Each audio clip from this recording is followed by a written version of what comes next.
before we discuss the projectile motion in an incline, we'll try to understand, recapitulate once again the motion under gravity. Suppose a body is projected with a velocity u, it reaches a maximum height, this height is h, and the time taken to reach the topmost point we'll find out, and the total time to go up and come down. So acceleration is working in this direction, g. So what will be the equation of motion at the topmost point? The velocity is 0. We write 0 is equal to u minus gt. So as we have taken u this direction to be positive, minus g is acting in the negative direction. So we get time to go up is equal to u by g, and total time to go up and come down, total time of flight is 2u by g. And what is the height, maximum height reached? Maximum height reached you can find out from the equation v square is equal to u square plus 2gh. Using this equation, as the topmost point velocity is 0, we get that maximum height h is equal to u square by 2g. So this thing will become minus, as u is plus, g is minus, so it becomes h is equal to u square by 2g. So with this knowledge, we'll keep this, write this beside, h is equal to u square by 2g and t is equal to 2u by g here. And we'll try to understand the projectile motion in an inclined. What will be the how to find out? So suppose this is an inclined plane having an inclined angle alpha and a projectile is projected with a velocity u with angle theta with the horizontal. So this angle is obviously theta minus alpha. Now what we do, we fix our x and y axis in such a way that x axis is along the inclined, this is x axis, and y axis is vertical to this is y axis. Okay, so now if this is u, I am redrawing this here. This is y axis and this is x axis. This is your x axis, and u is this. U is now making an angle theta minus alpha with the x axis. So this angle is theta minus alpha. And at this point, what is the, at every point actually, what is the acceleration? Acceleration is acting downward, g is acting downward. So first of all, we'll resolve the initial velocity along the our fixed x and y coordinate. So this is the x and y coordinate. Along the x coordinate, the value of u is u cos theta minus alpha, and along y coordinate, the value of u is u sin theta minus alpha. So this is how we resolve u into two components, one along x axis, another along y axis. Similarly, we will resolve g into two components. How? Here we'll fix this y axis here and the x axis here. We'll resolve this g into two components. Okay, now g here,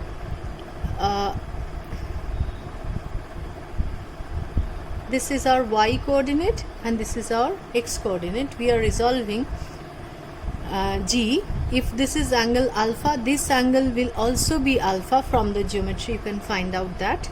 So if this is g, we are resolving g into two mutually perpendicular coordinates such that the resultant is g. So this is g cos alpha and this is g sin alpha.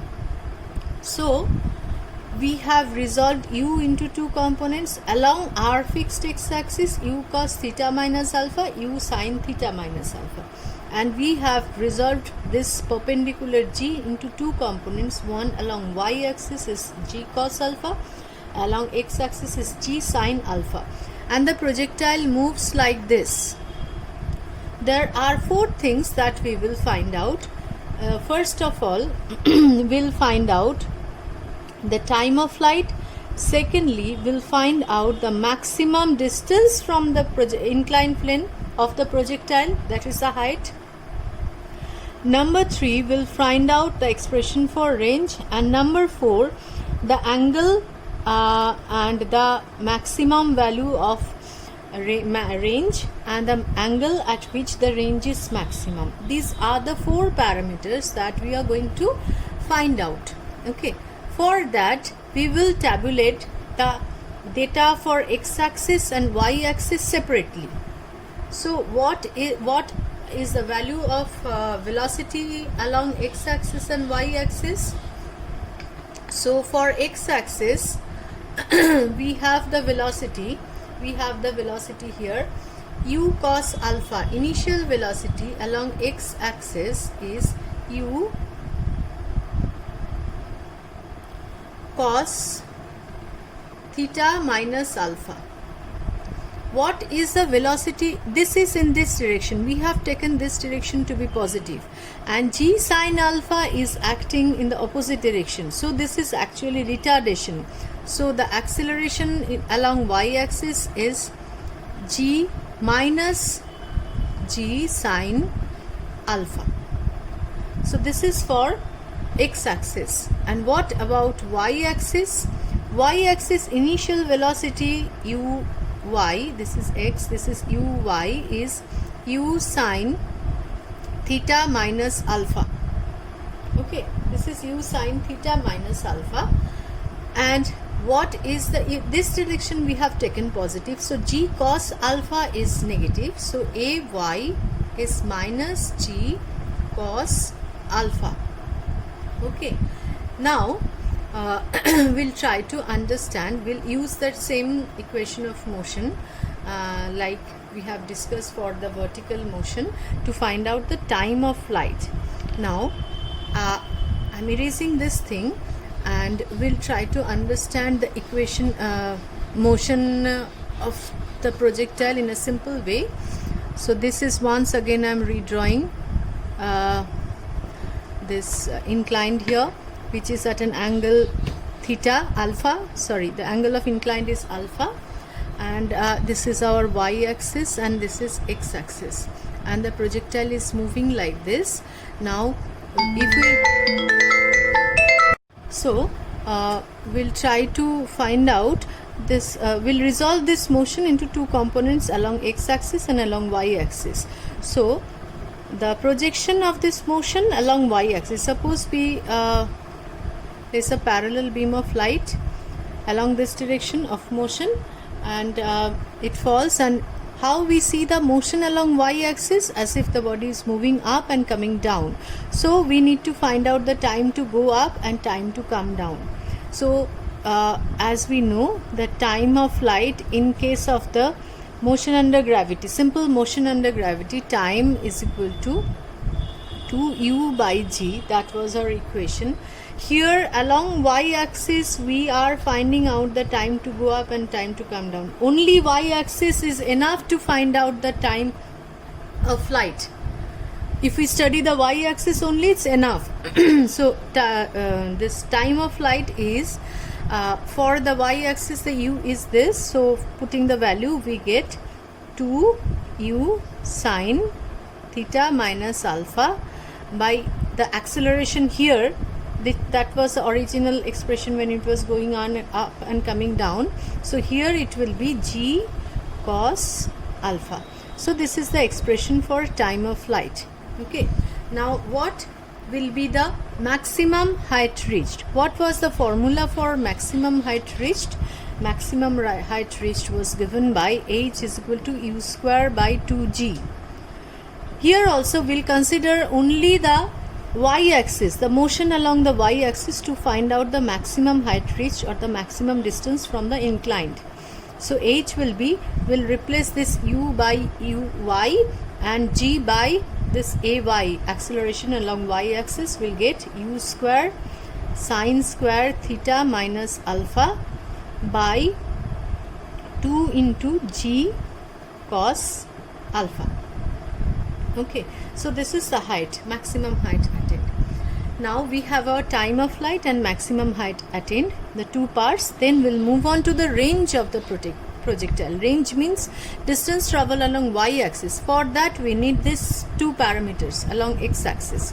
So the maximum distance traveled along x-axis will be, we'll consider this ux into time of flight plus half at square. In here also the direction of velocity along this direction, acceleration is opposite, that is retardation, so it will be minus half ax. So this is also ax, sorry for the mistake, ax half ax t square. So you put the value u cos theta minus alpha into t minus half a, you put the value g sine, this is actually plus, after putting this it will be minus g sine alpha t square. So you put the value of t, and after putting the value of t with little bit of trigonometric applications, identities, you'll get the value u square by g cos square alpha, and this is sine 2 theta minus alpha minus sine alpha. So this is the expression for range. Range means maximum distance along this inclined. We have fixed the x-axis along this. So this is the expression for the range. So this is the third point covered. Now the fourth point, we will erase all these things. Now we will consider the fourth point, starting from this equation. Starting from the equation of range, let me write down the equation of range. R is equal to u square by g cos square alpha sine 2 theta minus alpha minus sine alpha.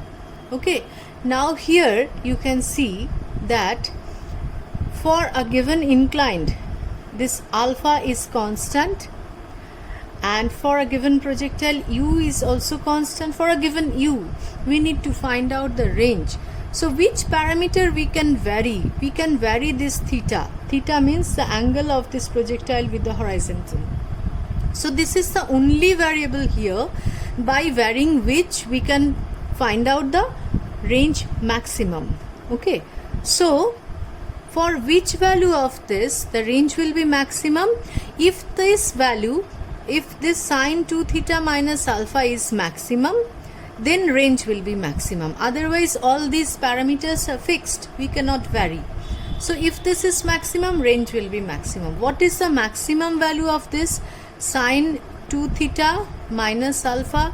Maximum value is 1. For which value?